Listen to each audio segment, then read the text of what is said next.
Pope Francis 88 साल की उम्र में वफात पा गए हैं। 2013 में सेंट पीटर में पोप के तौर पर मुंतखब होने के बाद उन्हें अक्सर आलमी मंजरनामे पर देखा गया।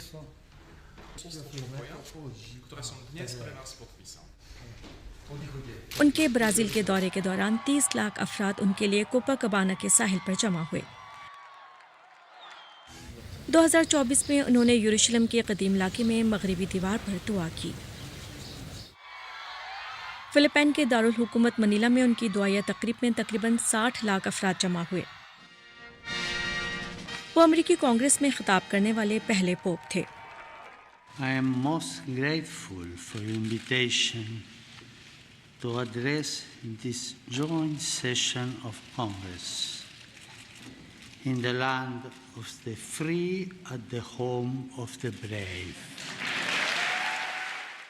उन्होंने मई 2017 में सदर डोनाल्ड ट्रंप का वेटिकन में इस्तकबाल किया और 2023 में उन्होंने डेमोक्रेटिक रिपब्लिक ऑफ कॉन्गो के दौरे के दौरान लड़ाई के खात्मे की अपील की।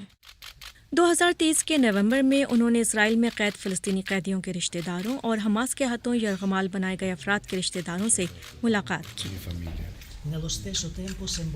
यूक्रेन में जंग के आगाज़ के बाद उन्होंने यूक्रेन के सदर व्लादिमीर ज़ेलेंस्की से 3 मरतबा बातचीत की।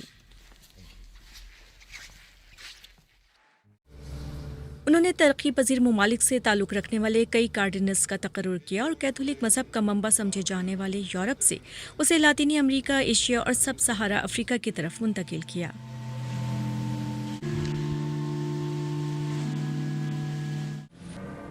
हालिया बरसों में पोप फ्रांसिस सेहत के मसाइल से दोचार थे, लेकिन उनके लिए अपनी मसरूफियात को कम करना आसान नहीं था।